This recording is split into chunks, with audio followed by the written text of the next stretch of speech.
My grandmother bought the dolls at a yard sale on the edge of Briar Hollow, a place people in town avoid after sunset. 3 porcelain dolls sat on a table, their dresses yellowed with age, their glass eyes too bright for something so old. They'd be lovely for my granddaughter, my grandmother said. The seller, a gaunt woman with sunken eyes, didn't smile. They belonged to children who died young, she whispered. They never liked being alone. Grandma thought she meant illness. I knew better the moment I touched them. At first, I loved them. Clara, June, Elsie. They felt warm in my hands, like they were happy I'd chosen them. But the warmth felt possessive, like fingers curling around mine. The first night, I woke up sitting upright in bed. The dolls were arranged around me in a perfect circle. Their faces tilted toward mine. Their eyes wide, waiting. I don't remember moving, but they acted like they'd been waiting for me to wake up. They whispered to me, not sweet whispers, but the kind children use when they're planning something they know they shouldn't. We were alone for so long. You won't leave us, will you? We can show you where the quiet places are. I tried to tell my parents. They told me to stop making up stories. The dolls told me my parents didn't understand. I started taking them with me as much as I could. My mom and dad got annoyed when I wanted to bring them with me to church. Leave them here, you can't take them with you, my mom said. They don't like when I leave them alone, I told my mother. They get angry. My parents brushed it off as imagination. They started moving when I wasn't looking. Not just appearing in new places, but positioning themselves like they were reenacting something. One sat at the top of the stairs. One stood by the open window. One waited by the basement door.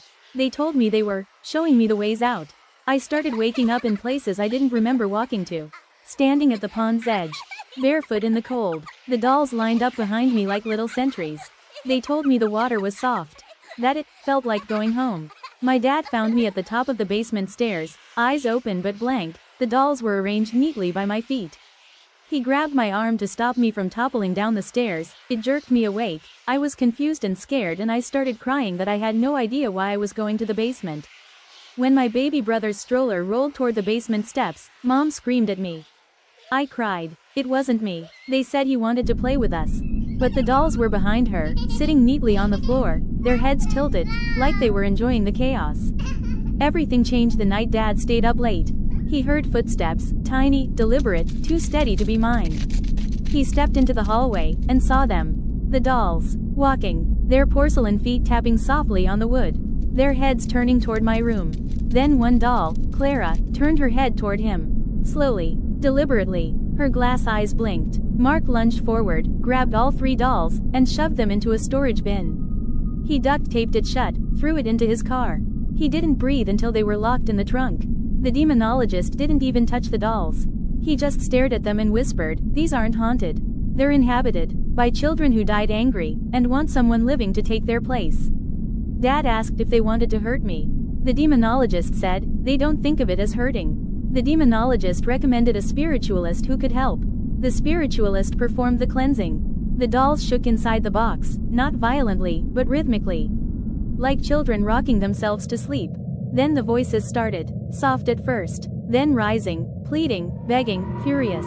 And then, silence. "It's done," she said. "But bury them deep, and never let your daughter near anything that once belonged to the dead." Dad buried them deep, far from our home, far from me. But sometimes, when the house is quiet, I still hear little footsteps in the hallway. Soft giggles of little girls, my name called in the dark, and soft voices whispering, "You promised you wouldn't leave us."